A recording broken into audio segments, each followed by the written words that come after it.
Selamat pagi para mahasiswa, kita berjumpa lagi pagi hari ini dan hari ini kita akan membahas tema tentang pemenuhan kebutuhan psikologis.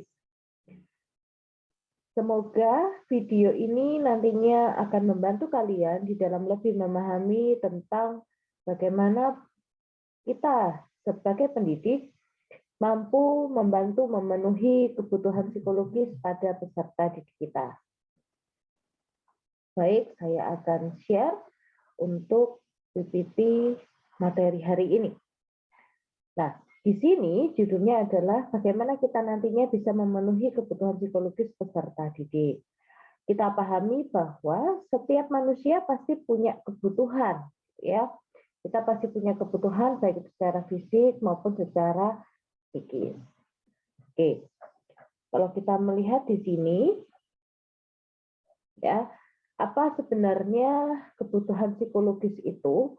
Yaitu kebutuhan sebagai suatu keadaan yang ditandai oleh perasaan kekurangan dan ingin diperoleh sesuatu yang akan diwujudkan melalui suatu usaha atau tindakan.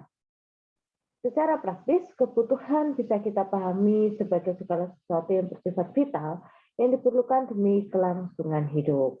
Nah, di sini ya, kebutuhan psikologis itu adalah sebuah keadaan di mana seseorang itu akan merasa bahwa saya benar-benar memerlukan, ya, saya benar-benar merasa bahwa saya akan berusaha untuk mencapai atau memenuhi sebuah kebutuhan atau yang saya rasa kurang di dalam diri saya.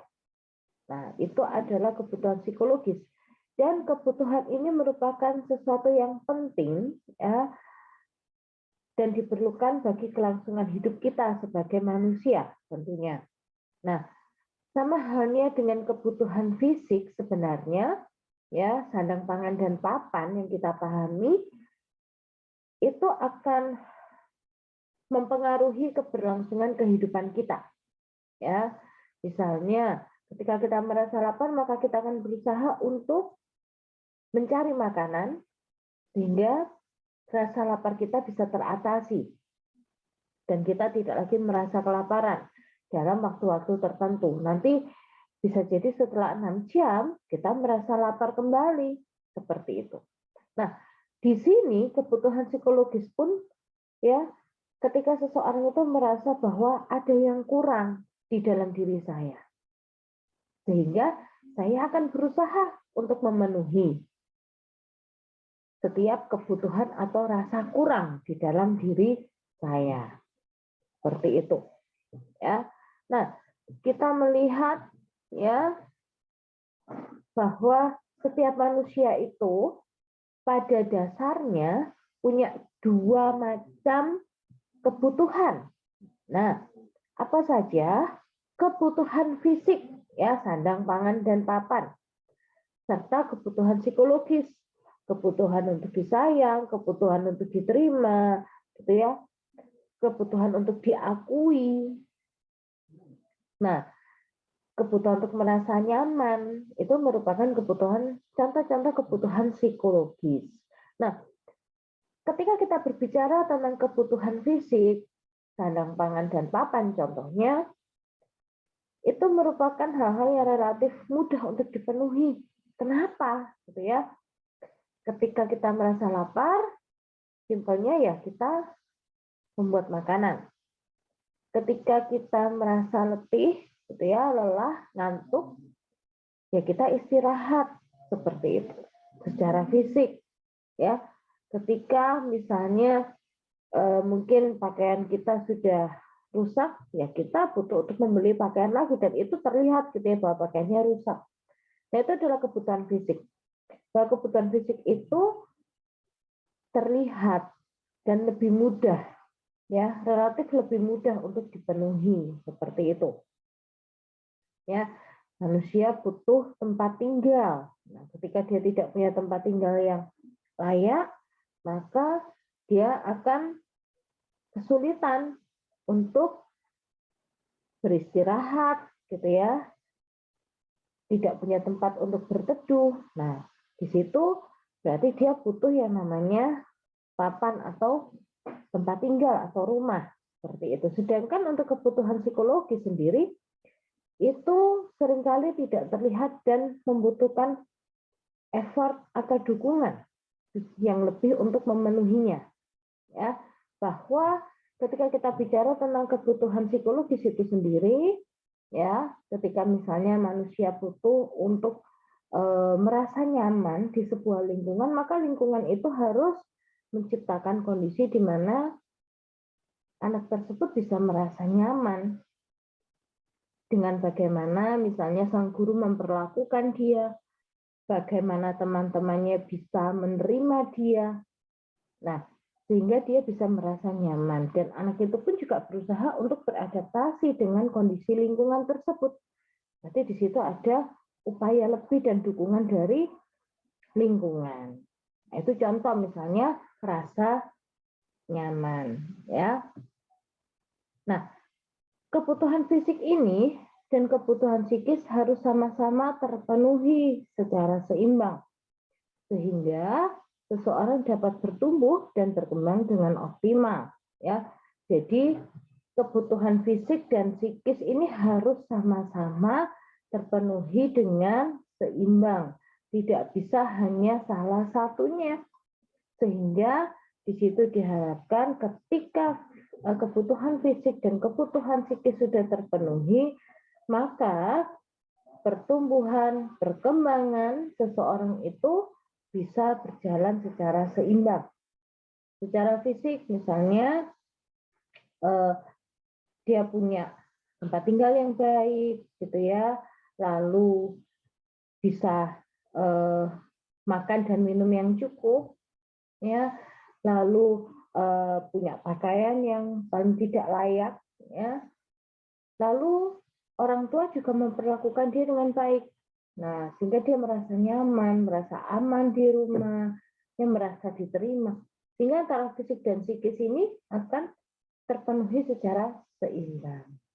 Ya, misalnya dia punya tempat tinggal yang bagus, ya secara materi dia dicukupi oleh orang tuanya, ya, lalu pakaian juga yang bagus-bagus, ya, yang mahal-mahal, katakan seperti itu, namun orang tua tidak punya waktu untuk berkomunikasi dengan anaknya, tidak bisa menciptakan quality time dengan anaknya, sehingga anaknya lebih nyaman dengan yang mengasuh dia, seperti itu. Ya, yang bersama dia dalam keseharian. Nah, sehingga rasa nyaman dan aman itu dia dapatkan dari pengasuhnya, bukan dari orang tuanya.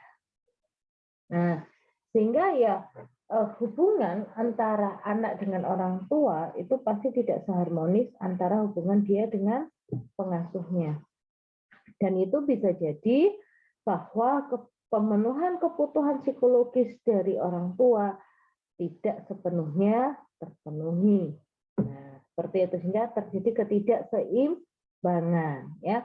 Nah, ketika kebutuhan psikis itu tidak terpenuhi dapat mengakibatkan masalah di kemudian hari. Misalnya, ya, dia menjadi anak yang suka membantah orang tuanya. Ya, orang tuanya menasehati, dia tidak mau mendengarkan dengan baik. Gitu. Karena apa? Dia merasa bahwa ya selama ini orang tuanya tidak pernah memberikan contoh, tidak pernah memberikan nasihat, tidak ada quality time, gitu ya, tidak ada waktu untuk saling berkomunikasi dengan baik, sehingga tidak ada rasa percaya. Nah, tidak ada rasa aman, tidak ada rasa nyaman ketika dia berinteraksi dengan orang tuanya. Dan ketika orang tuanya memberikan nasihat, maka anak ini juga jarang sekali untuk mau menerima. Bahkan dia bisa jadi membantahnya. Nah, kalau sudah seperti ini, berarti hubungan antara orang tua dengan anak menjadi tidak harmonis. Dan itu benar-benar akan menjadi masalah di kemudian hari. Seperti itu. Nah, permasalahan yang bisa saja timbul gitu ya, ketika pemenuhan kebutuhan psikologis itu tidak terjadi secara optimal, ya. Dan itu akan muncul pada masalah-masalah perilaku, misalnya tadi suka membantah orang tua, terjadi pemberontakan terhadap orang tua, gitu ya, sering terjadi perselisihan dengan orang tua. Nah, di sini bahwa pemenuhan kebutuhan psikologis itu tidak terjadi secara optimal. Nah, kalau kita melihat dampak, ya, apa sih dampak jika kebutuhan psikologis itu tidak terpenuhi dengan maksimal? Ya, biasanya perilaku siswa, misalnya ya, suka mengganggu, menyebabkan berkurangnya kualitas proses pembelajaran di kelas, teman-temannya asik belajar, lalu dia misalnya mengganggu temannya, mencari perhatian, itu bisa saja karena dampak kebutuhan psikologis yang memang tidak terpenuhi dengan maksimal. Ya, dan guru sering tidak mau bertanggung jawab jika hal yang membuat siswa berperilaku menyimpang dikarenakan faktor-faktor yang di luar kontrol sekolah. Maksudnya apa? Yaitu kan kondisi dia dengan orang tuanya. Yang penting guru sudah melaksanakan tugasnya. Nah, saya harap ya nantinya kalian tidak melakukan, istilahnya kalian tidak berpikir seperti itu gitu ya, bahwa ketika ada anak-anak yang memunculkan perilaku-perilaku yang menyimpang, kalian harus mampu menanganinya. Dalam artian apa? Mampu menangani itu adalah peka dengan kondisi mereka. Kenapa ya kok anak ini seperti ini? Maka sebagai pendidik, kita harus berusaha membantu anak ini lalu dia bisa memenuhi kebutuhan psikologisnya dengan baik. Ya, walaupun itu mungkin kondisi di luar kontrol sekolah, namun ketika ini berkaitan dengan kondisi siswa, maka guru gitu ya harus membantu siswanya di dalam memenuhi kebutuhan psikologisnya. Nah, guru hanya meminta dan meraih siswa untuk berperilaku baik, ya, dan menghukumnya jika berperilaku buruk. Nah, kadangkala ada guru-guru yang tipikalnya seperti itu. Pokoknya kamu harus taat, gitu ya. Pokoknya kamu harus menyelesaikan tugas-tugasmu dengan baik. Sehingga guru tidak mau tahu gitu ya bagaimana kondisi siswanya. Yang penting tuntutan pedagogis, tuntutan pendidikan itu telah terlaksana seperti itu atau telah terpenuhi. Nah, kalau kita lihat ya, guru yang dianggap berkompeten ya, maka di sini guru yang berkompeten itu dia harus mencari alasan dari perilaku siswa yang menyimpang. Ya, merumuskan strategi yang kemungkinan akan berhasil ketika sang guru ini akan membantu siswanya di dalam memenuhi kebutuhannya. Nah, di sini memang harus ada cara ya yang memang dihasilkan ketika guru itu mampu memahami. Saya percaya nantinya ada strategi yang baik bagaimana bisa membantu siswanya di dalam mengatasi permasalahan-permasalahan yang muncul akibat ketidakseimbangan pemenuhan kebutuhan. Nah, di sini guru harus mengenali kebutuhan dasar psikologis dari siswa. Nah, sehingga di materi ini nanti, gitu ya, kita akan berusaha untuk melihat sebenarnya apa sih tipikal kebutuhan psikologis yang harus dipenuhi. Nah, siswa akan belajar secara lebih efektif dan efisien jika lingkungan dapat memenuhi kebutuhan personal dan psikologis dasar mereka dengan baik. Nah, diharapkan sekolah sebagai lingkungan mikro, lingkungan mikro yang termasuk lingkungan terdekat bagi siswa, ya, di dalam mempengaruhi tumbuh kembang siswa, akan membantu siswa di dalam memenuhi kebutuhan psikologis dasar mereka dengan optimal atau dengan baik. Nah, kita akan melihat perspektif teoritis ya dari beberapa tokoh yang mengungkapkan tentang kebutuhan dasar psikologis. Nah, kita harus paham apa sih yang sebenarnya dibutuhkan oleh seseorang. Ya, tadi kita sudah mendasari mindset kita atau pemahaman kita bahwa sebenarnya setiap perilaku bermasalah pada siswa harus dicermati secara lebih lanjut oleh para guru, ya, sehingga guru harus peka. Nah, ada banyak hal yang dapat menjadi penyebab perilaku bermasalah di dalam diri siswa. Nah, biasanya kalau kita runtut, kita cari benang merahnya, bisa saja permasalahan itu timbul dari kondisi keluarga.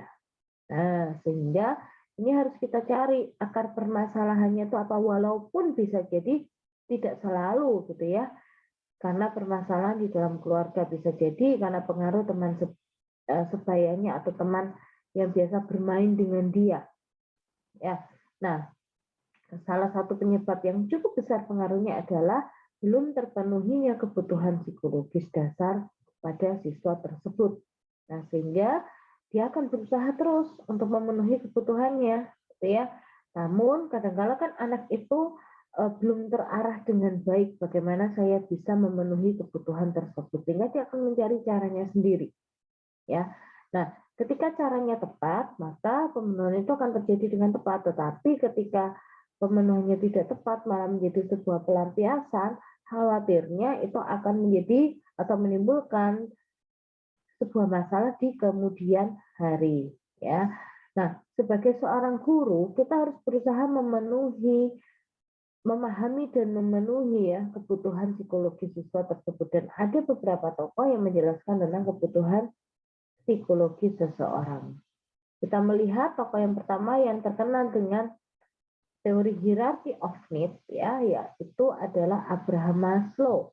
Nah, di sini anak itu memiliki kemauan untuk belajar jika kebutuhan dasar telah terpenuhi, ya. Jadi anak itu misalnya begini, dia datang sekolah, dia sebelum berangkat sekolah, gitu ya, oleh ibunya sudah disiapkan sarapan. Nah, ketika dia datang ke sekolah itu dalam kondisi dia sudah makan, sehingga paling tidak kebutuhan fisiknya, salah satu kebutuhan fisik itu sudah terpenuhi. Ya, seragamnya misalnya sudah rapi, lalu dia siap-siap dan makan misalnya, sehingga itu akan mempengaruhi emosional anak tersebut. Nah, coba bayangkan ketika dia berangkat sekolah, gitu ya, nggak sarapan, lalu bajunya kusut, secara emosional pasti anak itu akan terpengaruh gitu ya, misalnya bad mood, gitu ya, di sekolah moodnya tidak baik, sehingga itu akan mempengaruhi performansi di dalam proses pembelajaran, ya. Nah, individu memuaskan kebutuhannya pada tingkat yang paling bawah terlebih dahulu sebelum dia mampu memuaskan kebutuhan pada tingkat-tingkat yang berikutnya, karena bentuknya adalah piramid, ya, hierarki bersusun.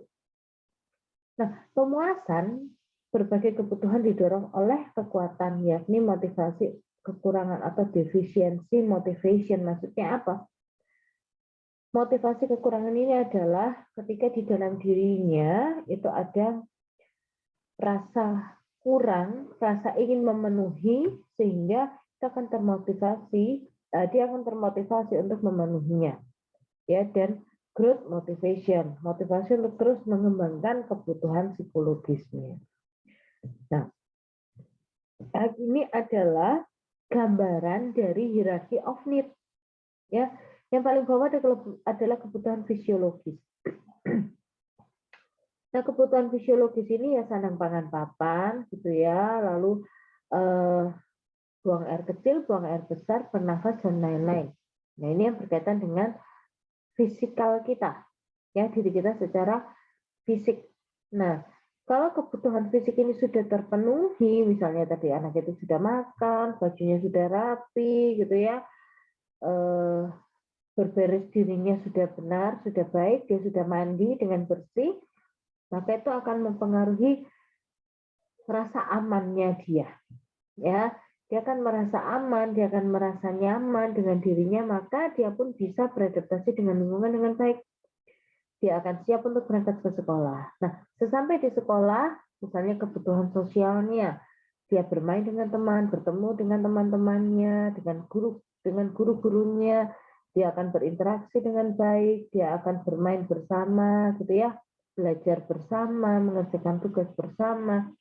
Nah, dan itu akan mempengaruhi harga dirinya, ya. Ketika dia bisa berinteraksi dengan baik, lingkungan menerima dia, maka itu akan mempengaruhi self esteem-nya dia, ya. Maka dia akan mendapatkan harga diri yang positif, ya. Positif self esteem-nya akan muncul. Dia akan menilai dirinya dengan baik karena lingkungan pun menilai dirinya dengan baik, ya. Dan ketika dia mengerjakan tugas misalnya, dia bisa mengerjakan tugas dengan baik. Nah, sehingga itu bisa mempengaruhi aktualisasi diri ketika dia mendapatkan nilai yang bagus di dalam hasil pengerjaan tugasnya. Ya, itu satu hal, ketika aktualisasi dirinya dia atau pencapaian aktualisasinya dirinya dia dalam hal pengerjaan tugas. Nah, setiap manusia itu pasti nantinya ingin mencapai sebuah aktualisasi diri secara utuh, gitu ya. Misalnya ketika seseorang sudah mencapai pada titik puncak karir, ya, ketika dia misalnya sudah menjadi kepala sekolah, nah itu bisa atau penilik, ya, itu bisa jadi menjadi sebuah aktualisasi diri di dalam dirinya, ya, sehingga dia sudah memenuhi kebutuhan dari yang paling dasar, gitu ya, kebutuhan fisik. Nah, beda halnya dengan misalnya dia berangkat, gitu ya, sebelum berangkat misalnya bertengkar dengan adiknya atau dengan kakaknya, lalu nggak sarapan, bangunnya kesiangan, misalnya seperti itu. Lalu karena bangun kesiangan, hanya cuci muka, nggak sempat mandi, sehingga fisiknya pun tidak terpenuhi dengan baik. Apakah dia bisa belajar dengan nyaman dan aman? Ya, tentu saja tidak, karena secara emosional pasti ada ketidaknyamanan di dalam dirinya. Lalu ketika bersosialisasi juga bisa jadi dia sensitif, gitu ya. Misalnya nanti temennya salah bicara sedikit saja, bisa jadi dia marah. Nah, sehingga kondisi interaksi sosialnya juga tidak baik. Dan itu akan sangat mempengaruhi harga dirinya. Jangan berteman dengan itu, dengan si A misalnya. Dia tuh suka marah, suka ngambek, misalnya seperti itu. Dan itu pasti akan mempengaruhi self esteem-nya, sehingga yang berkembang adalah negatif self esteem atau harga diri yang negatif. Dan ketika dia mengerjakan tugas, bisa jadi juga dia tidak konsentrasi, karena dia tidak nyaman dengan lingkungan itu. Tidak nyaman dengan dirinya dan tidak nyaman dengan lingkungan belajarnya, sehingga pencapaian akademiknya juga tidak bisa maksimal, ya. Misalnya dia bisa hanya dapat nilai misalnya 60 atau 50, sehingga aktualisasi dirinya juga tidak baik, karena apa, pencapaian prestasi akademiknya juga tidak baik, ya.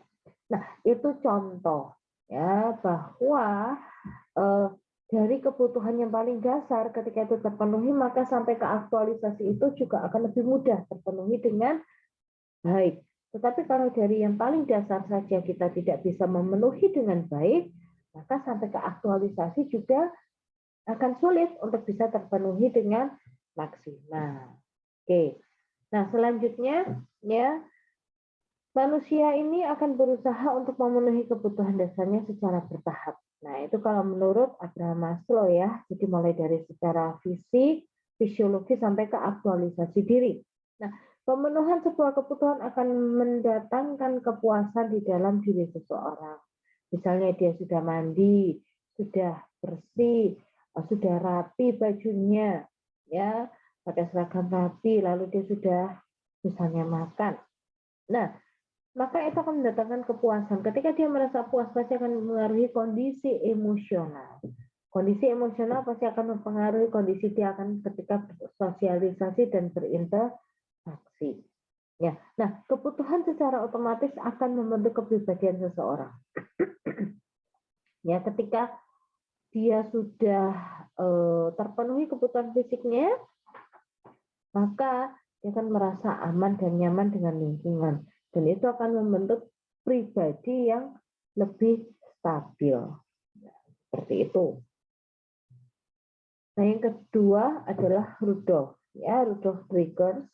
Nah, di sini kebutuhan dasar, dia mengatakan kebutuhan dasar dari anak adalah dapat diterima secara sosial, ya, bahwa setiap manusia itu memiliki tingkat konformitas yang tinggi. Konformitas itu apa? Yaitu ketika dia butuh untuk diakui dan diterima oleh lingkungan sosialnya. Nah, seorang anak itu berperilaku menyimpang karena pemikirannya yang salah, ya, bahwa perilaku tersebut membuat dia bisa diterima secara sosial. Padahal ketika ada perilaku-perilaku yang menyimpang, malah itu akan membuat dia tidak diterima di lingkungan sosial karena perilakunya adalah perilaku yang menyimpang. Seperti itu. Misalnya ketika dia mengganggu temannya yang sedang belajar, maka bisa jadi temannya marah, bahkan juga dia dihukum oleh gurunya. Ya, tapi dia merasa bahwa dengan dia mengganggu temannya, dia merasa bahwa mungkin saja temanku bisa dekat sama aku bisa diterima oleh temanku, guruku bisa lebih memperhatikan aku karena mungkin di rumah tidak diperhatikan. Itu pemikiran yang salah seperti itu. Nah, kalau kita lihat perilaku ya yang menyimpang sesungguhnya bukan karena kebutuhan fisik saja yang tidak terpenuhi, tetapi juga kebutuhan psikologisnya. Ya, misalnya dia bukan hanya karena memang ingin mengganggu saja, tetapi dia ingin berusaha untuk memenuhi kebutuhan psikologisnya. Nah, guru harus membantu mereka untuk memenuhi kebutuhan-kebutuhan tersebut. Nah, tujuan seseorang menunjukkan perilaku menyimpang itu biasanya adalah supaya dia dapat perhatian, menunjukkan kekuasaan, misalnya di rumah dia tidak dianggap, maka dia ingin menunjukkan eksistensi dirinya di sekolah, ya, sok berkuasa, misalnya mengatur teman-temannya, ya, berperilaku agresif terhadap teman-temannya, atau bisa jadi balas dendam, misalnya di rumah saya selalu istilahnya dibayang-bayangi oleh kakak saya, semua ya ikut sama kakaknya, diatur sama kakaknya, dan dia tidak punya kehendak bebas yang bisa dia penuhi gitu ya, sehingga di sekolah nah dia berusaha untuk menunjukkan itu semua, dia balas dendam gitu ya, karena di rumah dia tidak bisa memenuhinya atau tidak bisa mendapatkannya, dan menunjukkan ketidakmampuan. Maksudnya begini, ya saya di rumah nggak dapat perhatian, ya perhatiannya itu kurang misalnya, maka saya akan mencari perhatian di sekolah. Seperti itu. Ketidakmampuan dalam memenuhi kebutuhan dasarnya, ya. Nah, sekarang kita melihat menurut Erik Erikson, ya. Nah, Erik Erikson ini sangat terkenal dengan teori psikososialnya, ya, perkembangan psikososial. Nah, anak pada masa kanak-kanak, ya, pada masa kanak-kanak itu dikatakan dia berada pada tahap atau pada masa industri versus inferiority, ya, di mana pada masa ini ia akan mengembangkan kemampuannya dalam membuat sesuatu atau memunculkan ide, ya, membuat misalnya kreativitas dan lain sebagainya. Nah, namun dia bisa merasa inferior atau tidak nyaman gitu ya, merasa tidak percaya dengan dirinya ketika dia tidak mampu ya menciptakan sesuatu. Nah, misalnya dia gagal, ya, misalnya dia membuat prakarya lalu gagal, bisa saja dia merasa inferiority, ya, dia tidak percaya dengan kemampuan dirinya sendiri. Nah, anak diharapkan untuk dapat belajar dengan baik dan mengembangkan kepekaan mengenai kompetensi yang dimilikinya. Jadi mulai dari usia dini sebenarnya kita harus membantu mereka untuk paham, ya, bakatmu tuh di bidang apa, kamu tuh tertarik dengan hal yang seperti apa, itu bakat minatnya, lalu dia punya potensi dalam hal apa, sehingga kompetensi tersebut bisa dibantu untuk dikembangkan. Misalnya mulai dari TK saat ini sudah ada ekstrakurikuler, ya, sehingga itu akan membantu siswa untuk lebih mengembangkan kompetensi di dalam dirinya. Jadi kalau dia memang punya bakat dalam hal seni tari, ya ikut ekstrakurikuler menari. Hanya dia memang tertarik gitu ya dengan menari. Nah, di situ mungkin dia bisa mengembangkan kompetensi menarinya, ikut perlombaan, misalnya dia berlatih terus bisa jadi juara, dan itu nantinya akan mempengaruhi aktualisasi dirinya, ya, dan self image-nya terutama, ya.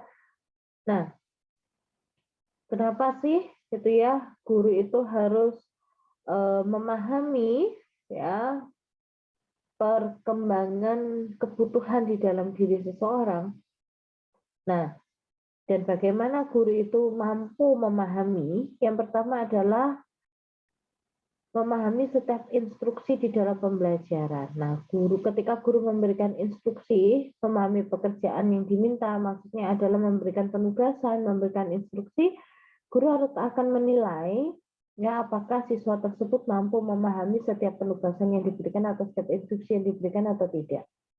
Nah, di sini guru akan menilai apakah anak itu mampu. Ya, jadi bagaimana guru mampu memahami kebutuhan atau perkembangan kebutuhan yang pertama dari setiap instruksi atau penugasan ya di dalam pembelajaran. Yang kedua adalah ketika siswa dapat menyelesaikan penugasannya dengan baik, lalu guru pun dapat melihat dari pemantauan kemajuan yang dialami oleh siswa atau progresnya siswa di dalam proses pembelajaran, ya, maupun dalam proses ketika dia tidak dalam kondisi formal pembelajaran, ketika dia berinteraksi dengan teman-temannya, itu guru juga harus memantau, begitu, ya.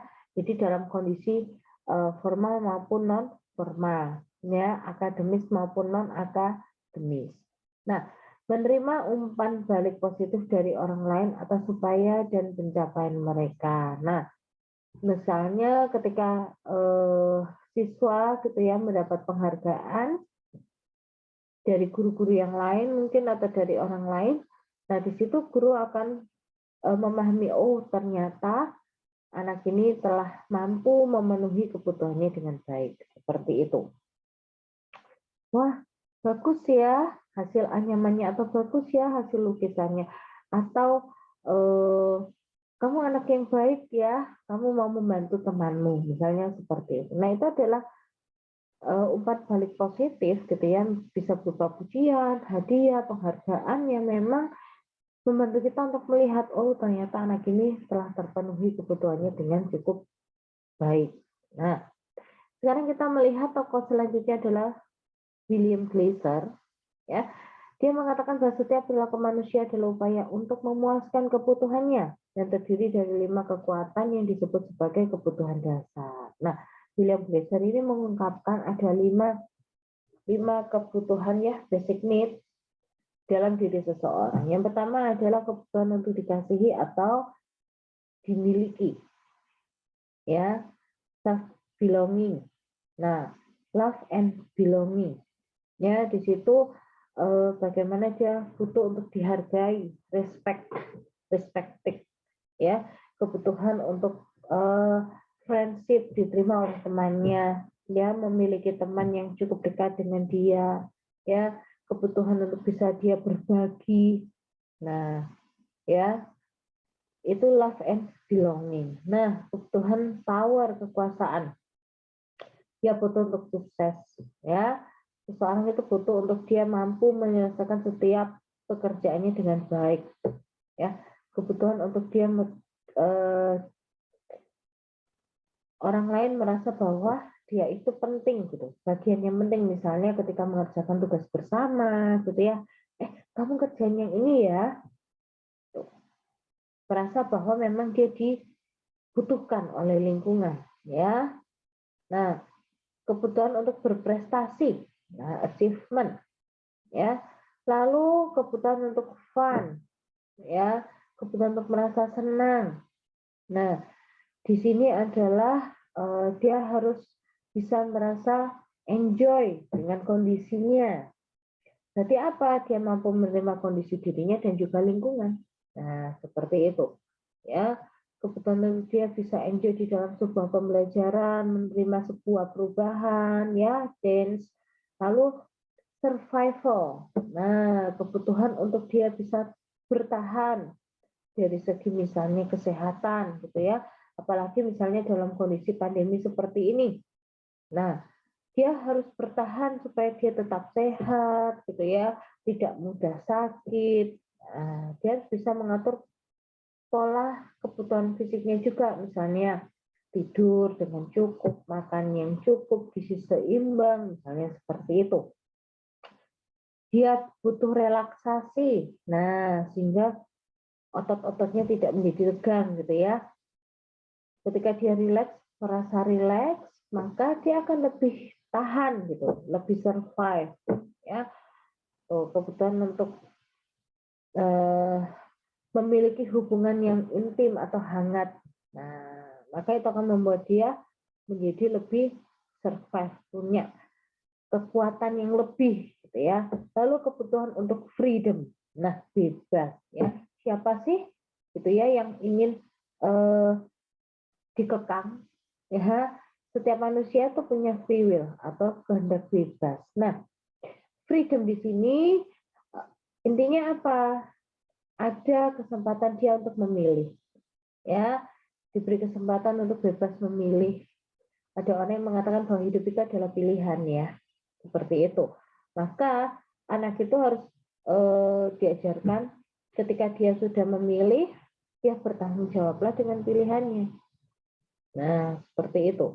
Itu konsekuensinya, ya, saya rasa. Nah, lalu untuk independence, maksudnya apa? Bebas, ya, bebas itu, independence itu maksudnya tidak tergantung, sehingga mandiri. Nah, ya, lalu bebas dari atau bebas untuk. Nah, bebas dari itu intinya apa? Dia tidak dibayang-bayangi oleh apapun, dia tidak berada di bawah kekangan siapapun, ya. Dan juga bebas untuk apa? Maksudnya bebas untuk memilih, bebas untuk istilahnya dia menentukan pola perilakunya, ya, habitnya, seperti itu. Jadi mulai dari life and belonging, power, fun, survival, freedom, ini akan saling berkaitan, ya, seperti itu. Lalu ada yang bernama David Elkin, ya. Dia mencoba untuk menambahkan dimensi mengenai kebutuhan dasar manusia, dan dia melihat bahwa hubungan antara manusia sebagai kontrak anak dan orang itu memiliki istilahnya kaitan yang cukup erat, gitu ya. Nah, kebutuhan dasar di dalam diri manusia itu akan terpenuhi jika kontrak-kontrak tersebut dijalankan. Jadi ada kontraknya, ya. Nah, contohnya begini. Nah, responsibility dan freedom. Nah, orang dewasa bertugas untuk memantau perkembangan anak dan memberikan kebebasan bagi anak untuk dilatih bertanggung jawab. Ya, jadi responsibility ini memberikan memberikan tanggung jawab. Nah, ya, menghargai anak. Responsibility ini kita menghargai anak dan memberikan kehendak bebas bagi dia untuk dia bisa memilih dan bertanggung jawab. Yang kedua adalah achievement and support. Nah, achievement itu apa? Ya, achievement itu kan sebuah prestasi, ya, dan dukungan. Maksudnya apa? Orang tua, ya, orang dewasa itu kan pasti mengharapkan bahwa anaknya itu punya prestasi yang bagus, ya, nilainya baik, perilakunya baik. Tapi itu semua harus didukung dengan apa? Support, ya, menyediakan dukungan yang baik. Apa maksudnya? Ya, memberi contoh yang jelas, gitu ya. Orang tua memberikan contoh bagaimana berperilaku yang sopan, lalu orang tua memberikan contoh bagaimana dia bisa mengatur waktu belajarnya, paling tidak mengarahkan. Nah, itu merupakan support. Jadi kita tidak hanya melulu meminta anak itu untuk nilaimu harus bagus, kamu harus jadi anak yang baik, jadi anak yang sopan. Nah, bagaimana caranya dia bisa tahu itu semua, dia bisa belajar untuk mengatur misalnya waktu belajarnya dengan baik, kapan dia harus belajar, dia harus bermain, itu kan butuh pengarahan. Nah, pengarahan itulah merupakan sebuah support. Jadi kita tidak hanya menuntut, tetapi juga memberikan dukungan. Nah, lalu yang ketiga adalah loyalty and commitment. Ya, loyalitas itu maksudnya apa? Di situ berarti kita harus benar-benar menjadi orang tua ataupun guru ya, orang dewasa yang cukup loyal di dalam mendampingi tumbuh kembang siswa ataupun anak-anak kita. Nah, kita boleh punya harapan gitu ya, tetapi loyalitas ini nanti juga berpengaruh terhadap bagaimana kita memperlakukan mereka ya. Kalau kita memang sudah punya rasa tanggung jawab sebagai seorang pendidik bahwa saya harus mendampingi anak-anak ini menjadi anak-anak yang sukses, maka di situ muncullah sebuah komitmen. Bagaimana caranya saya harus terus mendampingi mereka, walaupun terkadang misalnya ada tantangan gitu ya. Misalnya kita menemui anak-anak yang mungkin agak sulit untuk diberitahu, tapi kita berusaha untuk terus mendekati mereka.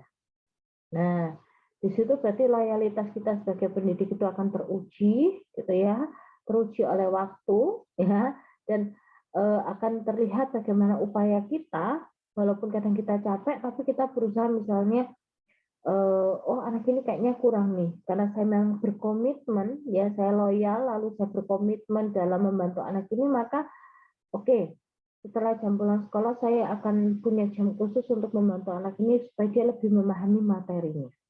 Nah, itu adalah komitmen. Ya, itu adalah upaya energi yang kita berikan ya, energi positif tentunya yang kita berikan kepada siswa kita sehingga dia pun bisa terbantu di dalam memenuhi kebutuhannya. Jadi kontrak hubungan ini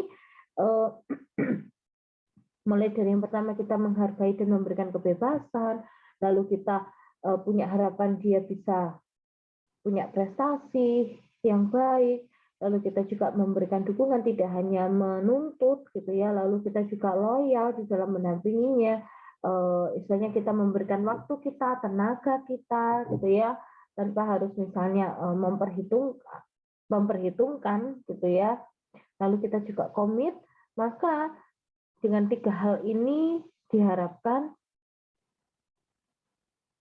si siswa itu akan lebih mudah di dalam memenuhi kebutuhannya. Ketika dia mendapatkan tekanan-tekanan, ya misalnya tekanan dari temannya, misalnya ketika dia mendapat nilai jelek, dia dibully oleh temannya, maka guru pun akan mencoba untuk membantu anak ini supaya dia bebas dari istilahnya rasa tidak nyaman ketika dia dibully, contohnya seperti itu.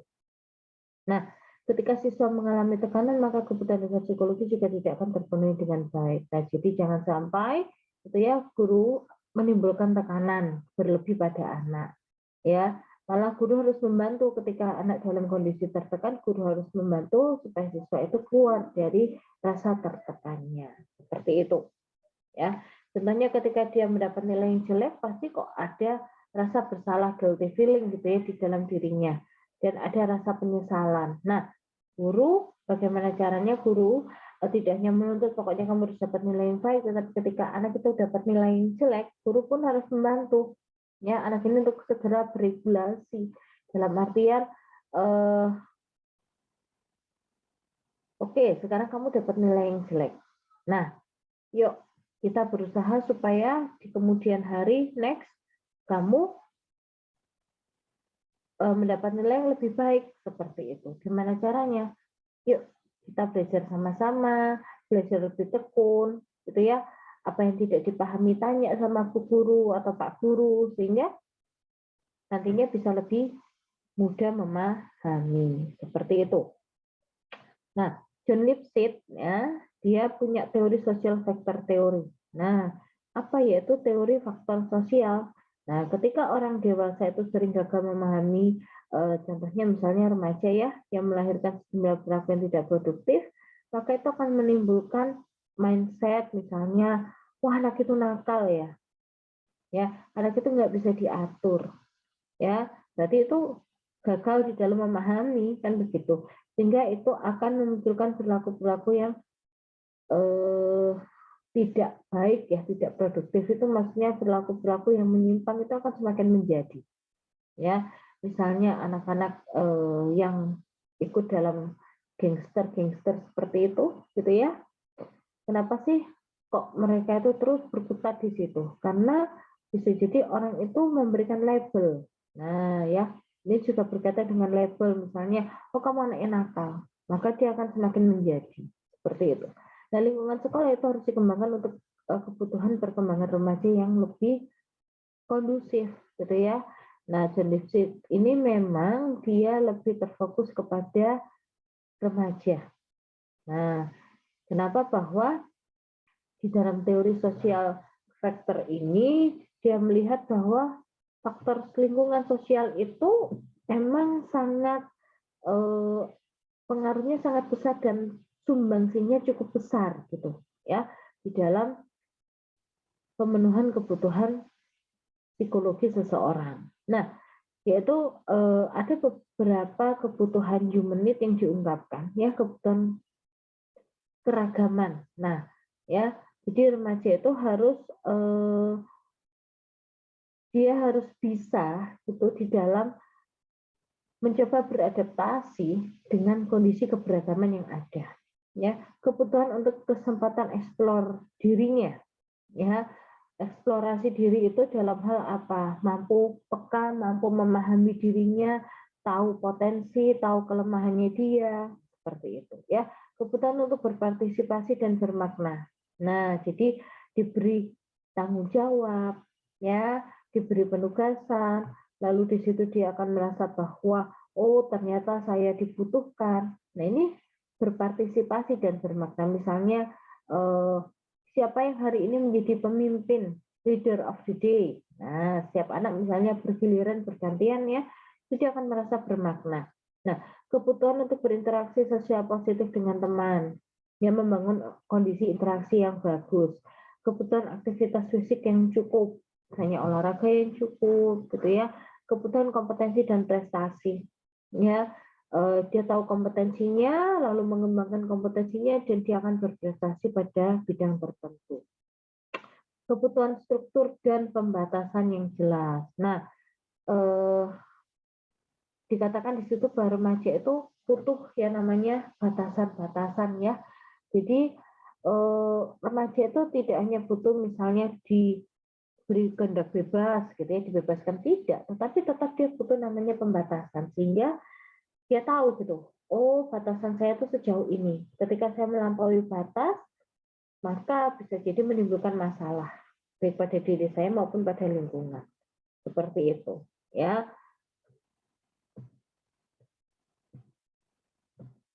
Nah, kalau kita bicara tentang strategi pembelajaran, ya ada salah satu strategi pembelajaran yang bisa membantu kita di dalam memenuhi kebutuhan psikologis, namanya mindfulness teaching. Nah, mindfulness teaching ini adalah sebuah model pembelajaran yang penuh dengan kesadaran. Jadi, bagaimana caranya kita bisa membantu memenuhi kebutuhan psikologis, maka kita perlu yang namanya adalah kepekaan. Nah, awareness, mindfulness gitu ya, di mana kondisi pembelajaran yang penuh dengan kepekaan terhadap kondisi dan keadaan siswa.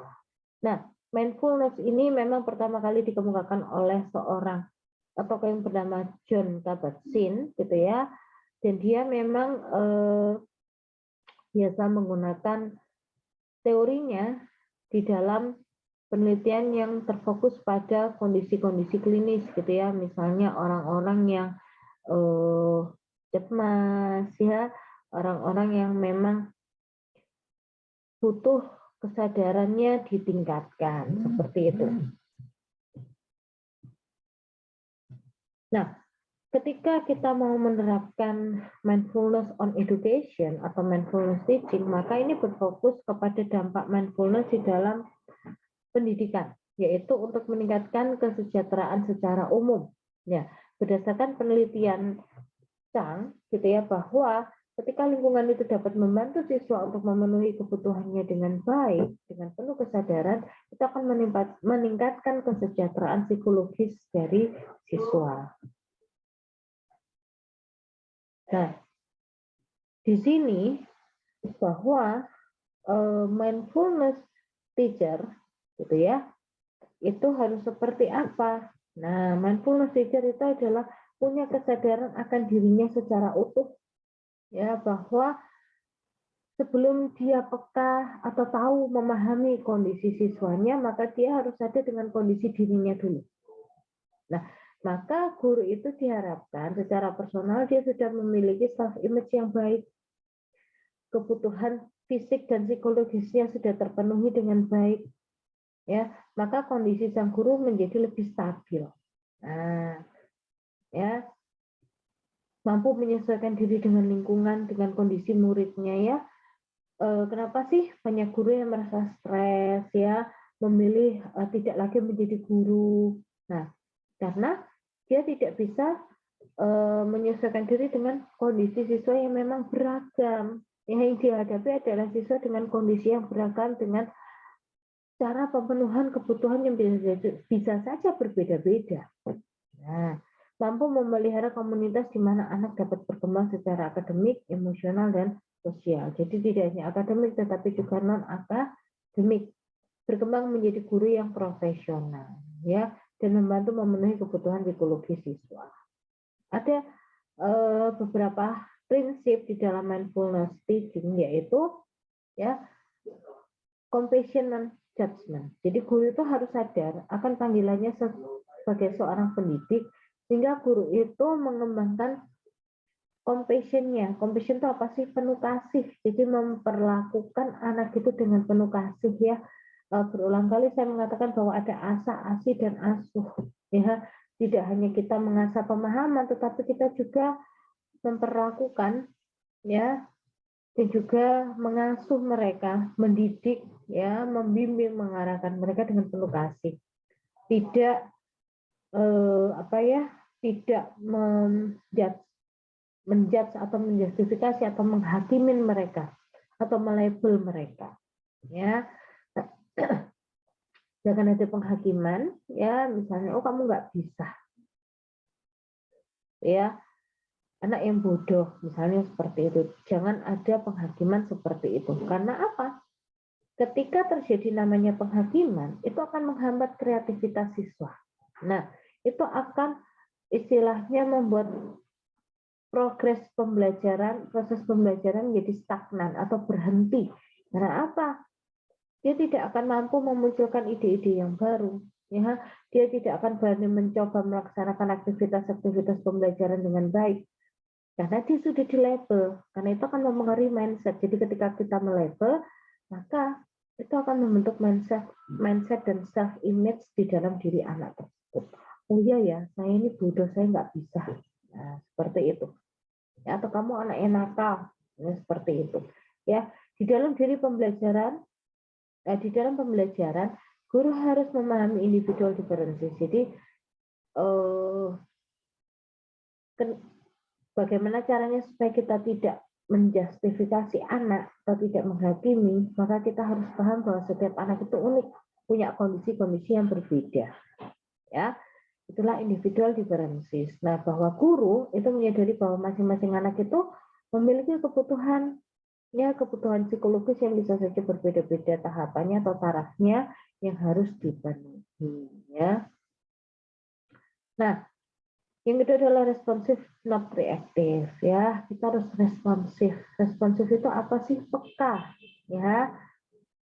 Nah, kita harus peka terhadap perilaku anak, ya, karena setiap anak itu unik, ya, dan cenderung kadangkala juga memiliki perilaku-perilaku yang tidak terkontrol. Maka kita tidak menjadi guru yang reaktif, ya. Reaktif itu maksudnya memunculkan respon-respon yang berlebih. Nah, guru harus bisa memaknai setiap perilaku yang muncul dan harus memikirkan terlebih dahulu setiap respon dan reaksi terhadap perilaku muridnya. Ketika ada murid yang mencontek, ada murid yang mengganggu temannya, gitu ya. Misalnya guru memanggil namanya, ya, Kelvin, misalnya seperti itu. Kelvin diingatkan, gitu ya, atau Kelvin, Bu Guru mau bicara ya nak, seperti itu. Jadi tidak, Kelvin, kenapa kamu harus mengganggu temanmu? Misalnya seperti itu reaktif jadinya. Maksudnya apa?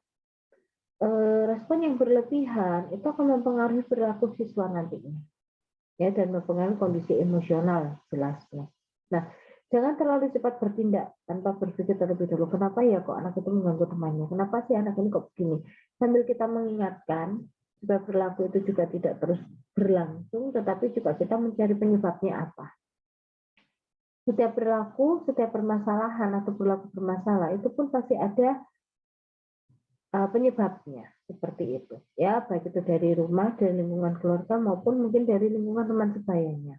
Nah, teacher self knowledge dan reflection. Nah, sebagai seorang guru itu tadi sudah saya katakan pemahaman kita tentang diri kita juga harus baik, ya. Terlebih dahulu sebelum kita berusaha memahami diri kita. Makanya di awal mata kuliah PPD gitu ya, biasanya saya meminta mahasiswa untuk memahami kondisi tumbuh kembang dirinya terlebih dahulu. Nah, dan merefleksikan.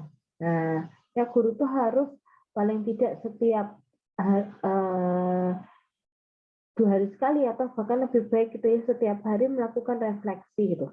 Ya kita saja di dalam kehidupan sehari-hari ya lebih baik misalnya setiap malam kita merefleksikan. Misalnya punya waktu untuk refleksi gitu ya, kalau secara spiritual mungkin kita doa gitu ya, dan itu adalah sebagai bahan refleksi kita, maksudnya apa yang sudah aku lakukan hari ini, lalu misalnya bagaimana sih ketika aku sehari ini kaitannya dengan interaksi sosialku, seperti itu ya, itu adalah refleksi bagaimana hari ini saya memperlakukan siswa kita, nah seperti itu.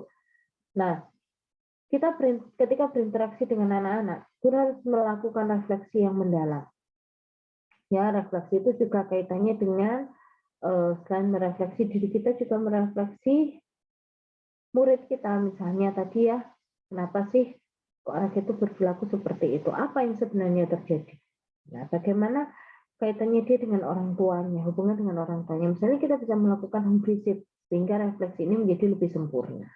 Ya, dan kira-kira apa sih yang harus saya lakukan? Nah, misalnya kita mencari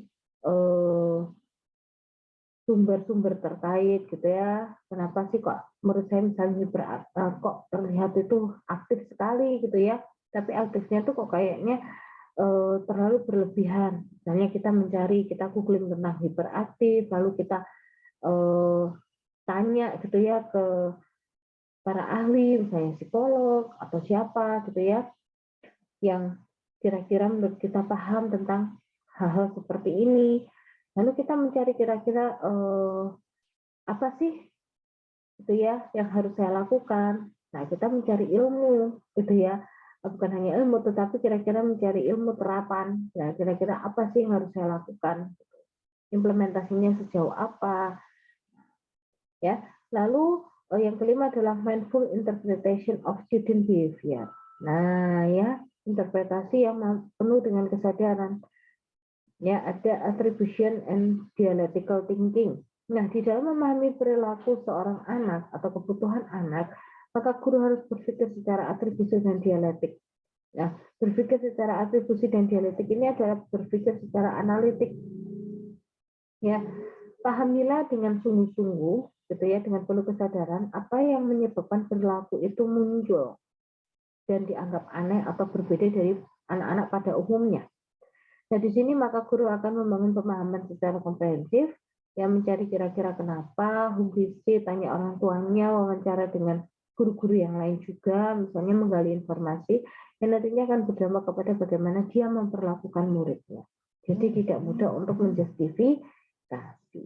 Ya, itu adalah beberapa prinsip terkait dengan mindfulness teaching.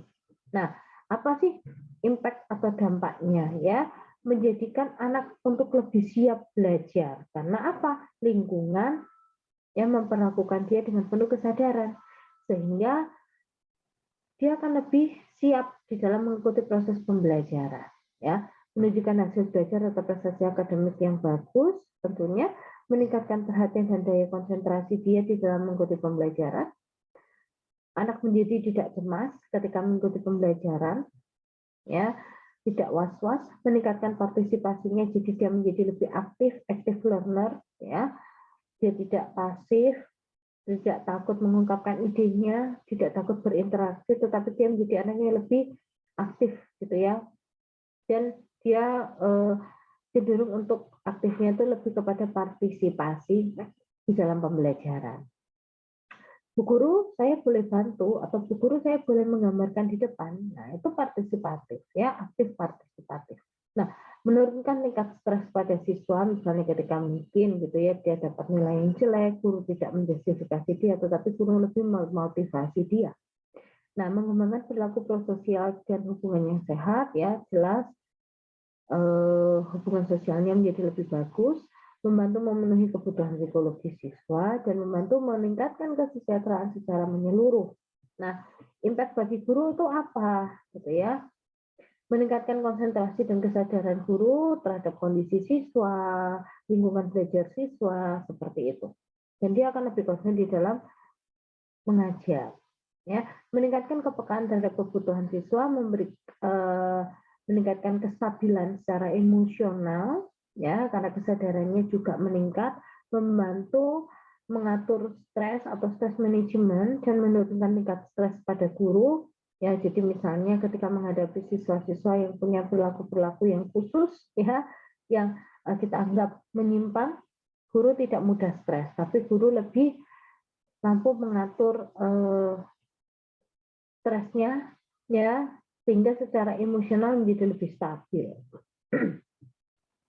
Membantu membangun relasi yang baik, ya, di tempat kerja, baik sama guru dan juga dengan siswa, dan juga meningkatkan iklim kelas yang baik, ya, yang kondusif untuk proses pembelajaran, ya.